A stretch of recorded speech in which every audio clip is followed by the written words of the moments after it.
Nagaland stakeholder organized consultative meeting to discuss Naga political issue and urban local bodies election meeting held at State Banquet Hall of Chief Minister Residence Complex, Kohima. Deputy Speaker election of Nagaland Legislative Assembly to be on 19 March, that for filing nomination paper fixed on 14 and 15 March, while withdrawal on 16 March and date of scrutiny on 17 March. Ukraine President Volodymyr Zelensky says he has cooled down regarding the question of a NATO membership for his country, which was a key reason why Russia went to war with its neighbor.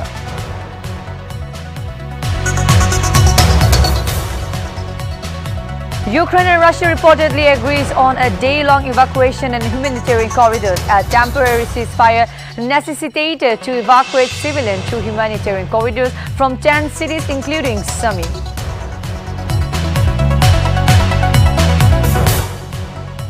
Nagaland to face Jharkhand in the pre-quarter match of Ranji Trophy 2021 and 2022 seasons, which is scheduled to play at the Eden Garden, Kolkata on March 12. Nagaland is entering the pre-quarter stage of the Ranji Trophy, the premier domestic first-class cricket championship, for the first time.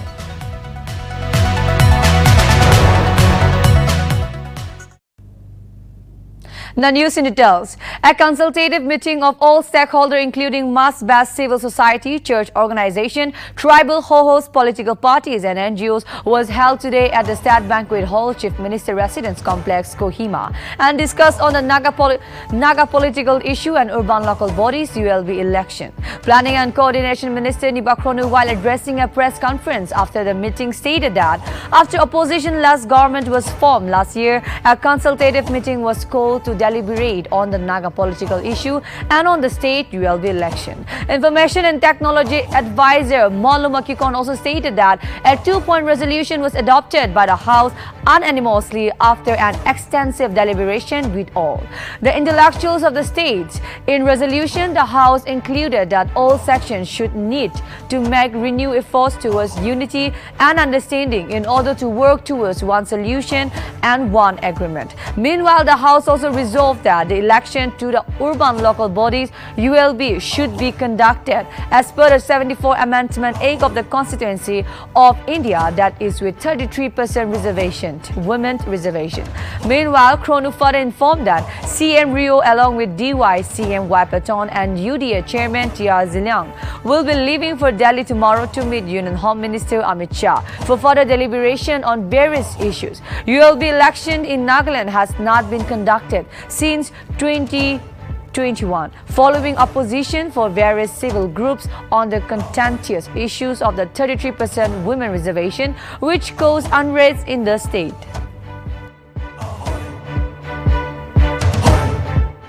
The House adopted the following resolution unanimously. Number 1, the Naga people are yearning for an early solution.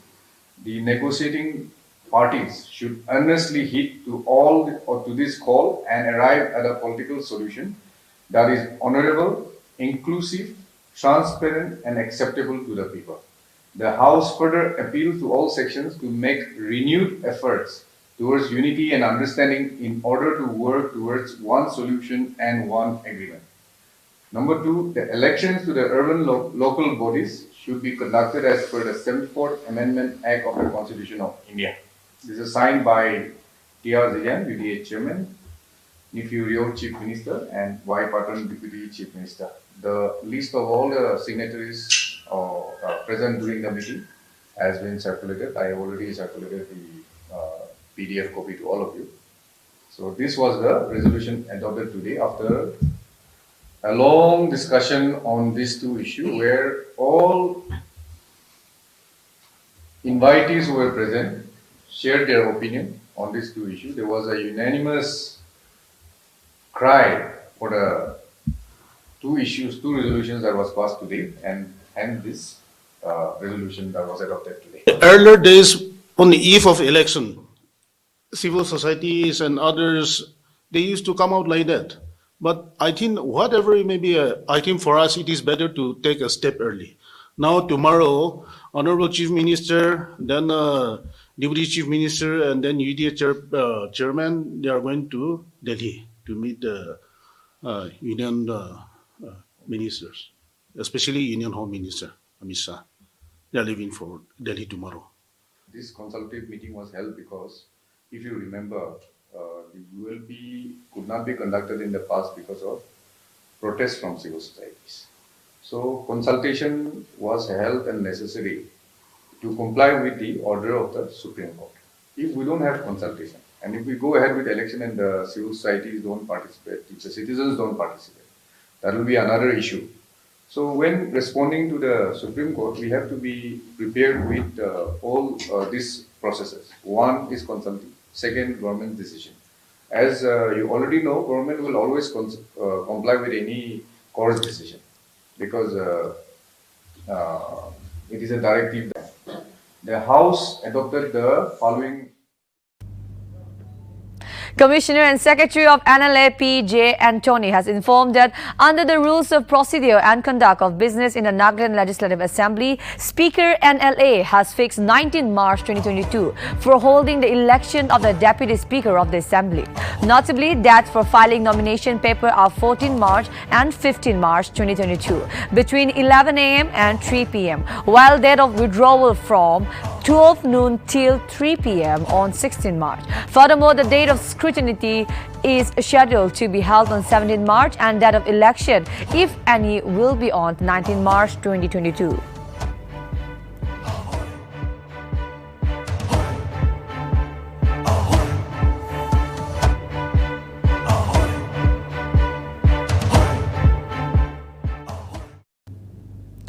The All Nagaland Hindi Teacher Union ANHTU Dimapur Unit Hindi Teacher 2012 and 2013 batch has asked the School Education Department to release their 4-month pending salary. In a press release, ANTHU Dimapur Unit President P. Temo Lotha and General Secretary H. Daniel Sema stated that the Finance Department had signed for the disbursement of salary 3 weeks back. However, the salary has not been released. In this regard, the unit has urged the department to look into the matter at the earliest and disburse the salary of Hindi teacher. Meanwhile, ANHTU Mokokchung unit has also asked the state government, particularly the Education Department, to release pending salaries from November 2021 to January 2022, along with areas of CSS batch 2012 and 2015.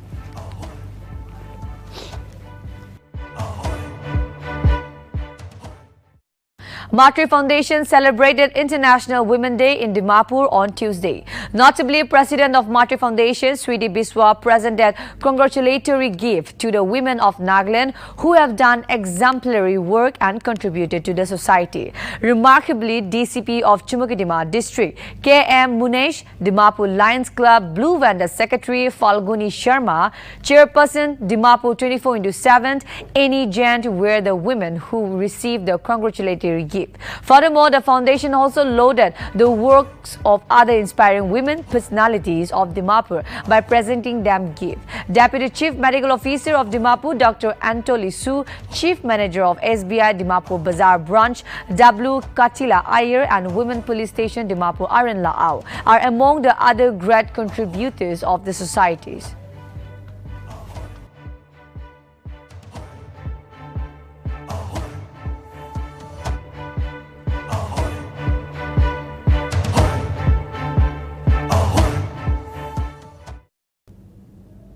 Nagaland, after securing an emphatic win over Mizoram in the Ranji Trophy 2021 and 2022 Season A at Eden Garden, Nagaland will face Jharkhand in the pre-quarter match, which is scheduled to play at the Eden Garden, Kolkata on March 12. 7 toppers of the elite group have directly qualified for the quarter-final, while the team with the least point will face the plate group toppers. Accordingly, Madhya Pradesh, Bengal, Karnataka, Mumbai, Uttarakhand, Punjab and Uttar Pradesh have directly qualified, while the 8th team for the quarter-finals will be decided by the outcome of Nagaland-Jharkhand encounter starting March 12. Nagaland is entering the pre-quarter stage of the Ranji Trophy, the premier domestic first-class cricket championship, for the first time, and it remains to be seen whether the team would repeat its unbeaten run in the current season.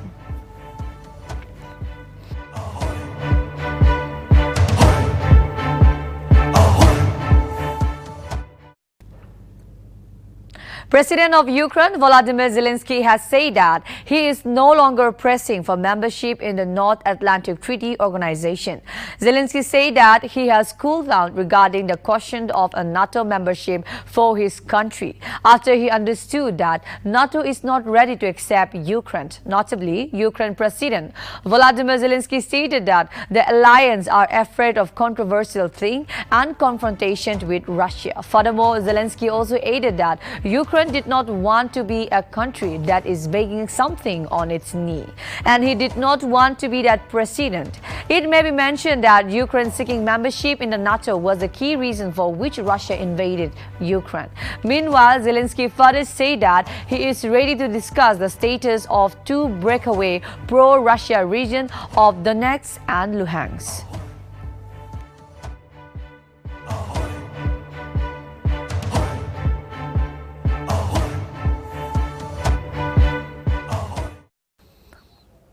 Ukraine and Russia have reportedly agreed on a day-long evacuation and humanitarian corridors on Wednesday.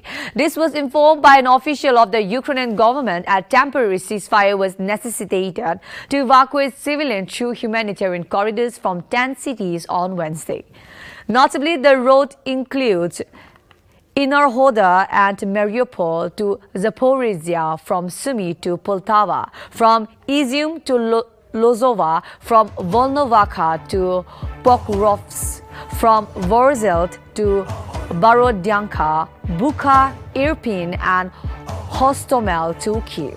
On the other hand, Mariupol, Sumy, Bucha and Hostomel are witnessing heavy fighting over the past week, leaving many in these cities in dire need of evacuation and humanitarian assistance. Meanwhile, Mayor of Nltv, Dmytro Orlov, announced that the ceasefire began at 9 a.m. to evacuate civilians from the city and its neighboring villages to Zaporizhia, as well as to deliver food and medicine to civilians.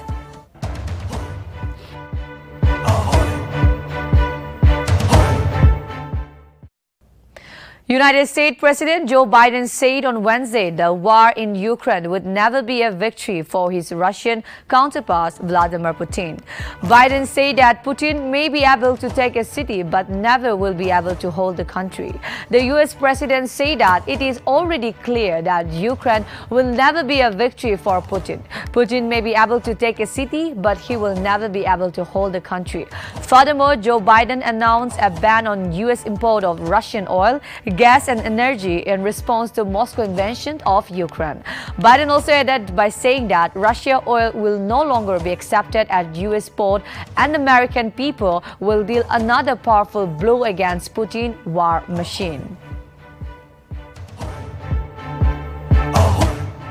Everything I can to minimize Putin's price hike here at home.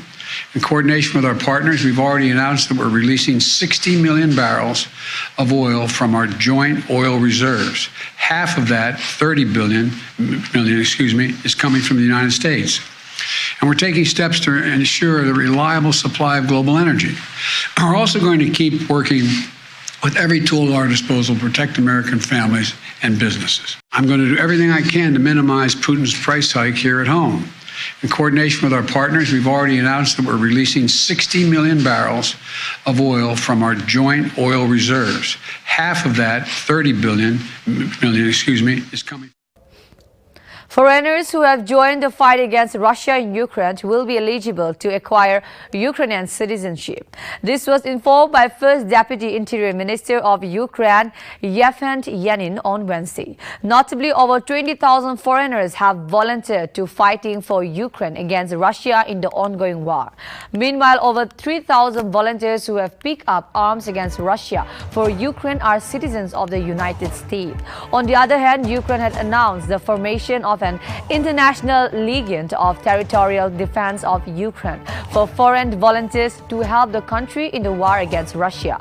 Moreover, Ukraine have been urging foreign volunteers to arrive in the country to assist in the fight against the Russian invading forces.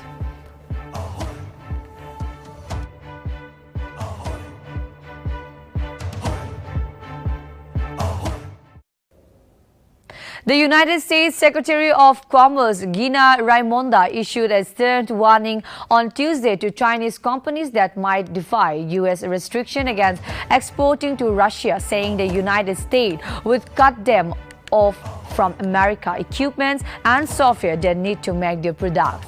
The Biden administration could essentially shut down Semiconductor Manufacturing International Corporation or any Chinese companies that defy U.S. sanctions by continuing to supply chips and other advanced technology to Russia. The United States, the European Union and other governments have issued sweeping sanctions and export control in response to the Russian invasion of Ukraine. The export controls prohibit the sale of certain high-tech products, including advanced semiconductor, to Russia and Belarus.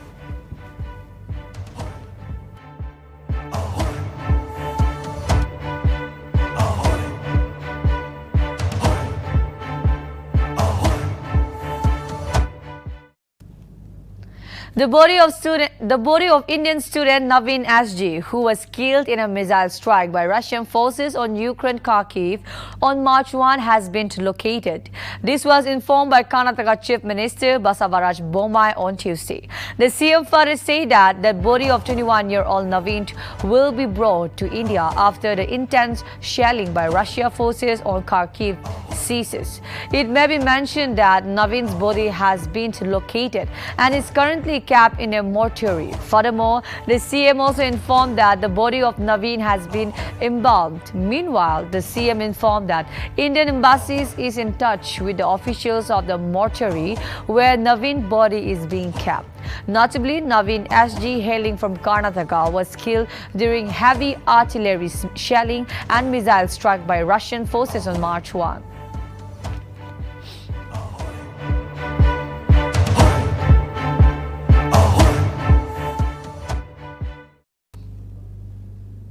Indian students who left from Ukraine's Sumy city on March 8 have reached Lviv railway station in the morning on March 9 and taking a special train straight to Poland.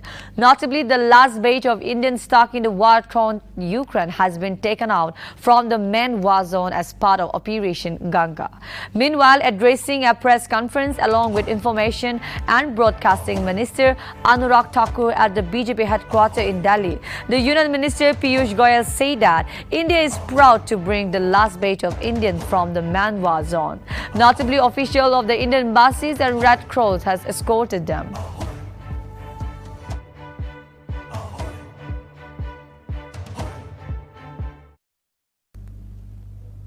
Amid escalating tension between Russia and Ukraine, a Pakistani student stranded in the war-hit country was rescued by the Indian authorities. According to sources, Pakistan ASMA Asma Shafiq, who was rescued by the Indian authorities, is now en route to western Ukraine for further evacuation out of the country.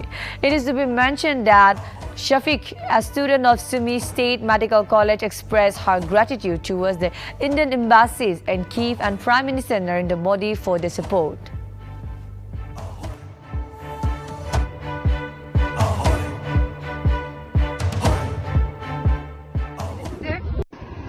Hello.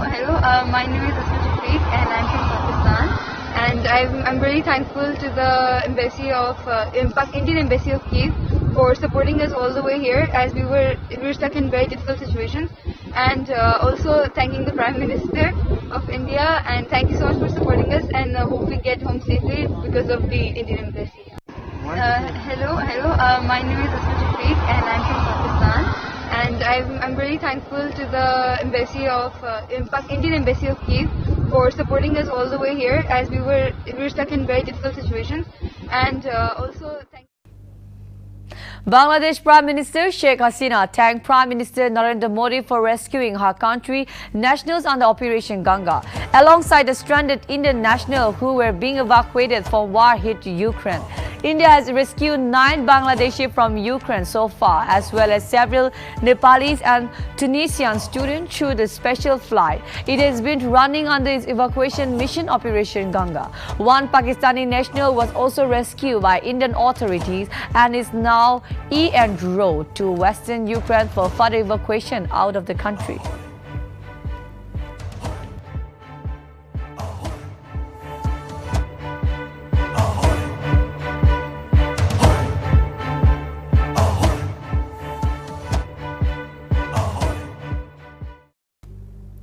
Vice President Venkaiah Naidu arrived in Mizoram on Wednesday afternoon on a two-day tour. VP Venkaiah Naidu landed at the Lengpui airport near Aizawl in Mizoram. After landing in Aizawl, Naidu headed straight to Mizoram Raj Bhavan. Naidu will sit for a meeting with Mizoram Governor Dr. Hari Babu K and Chief Minister Zoramtanga. He will also attend a culture program hosted by the Mizoram Governor.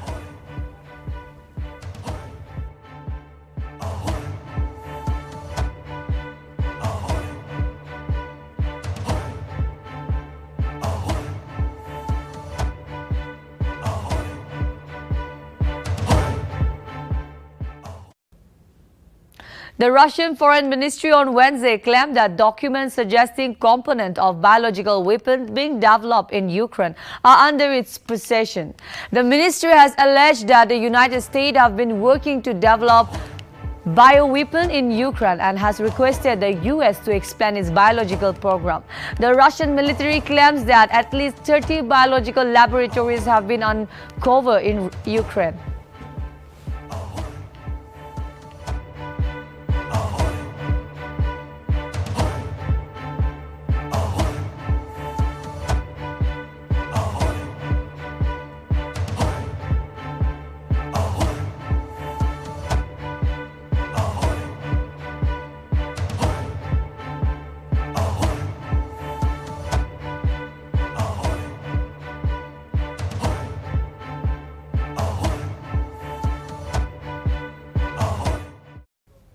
Janata Dal, you have seen 5 MPs of the party to keep vigil on the process of vote counting in Manipur Assembly on Thursday.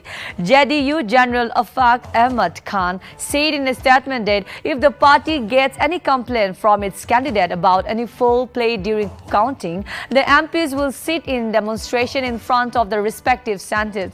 He also added that the party have written to the EC to direct the district election officer, RO or ARO, to strictly ensure that complete videography is done in counting centers by CCTVs, counting of postal ballots before counting EVM votes. That new round are done only after the announcement of each round of counting, and that adequate security be provided to the counting agents.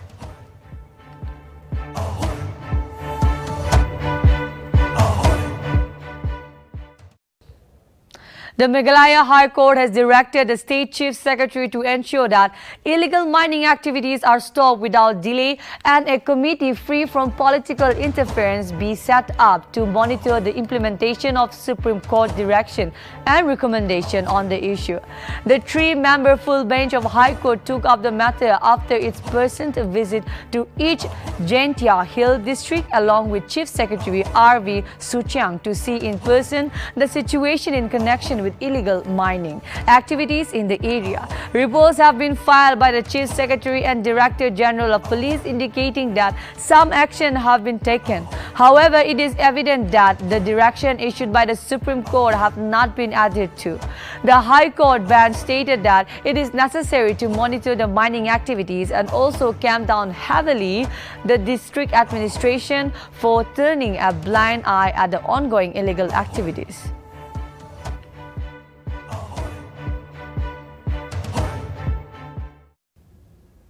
So this is all for today. For more updates, keep watching Nagaland TV.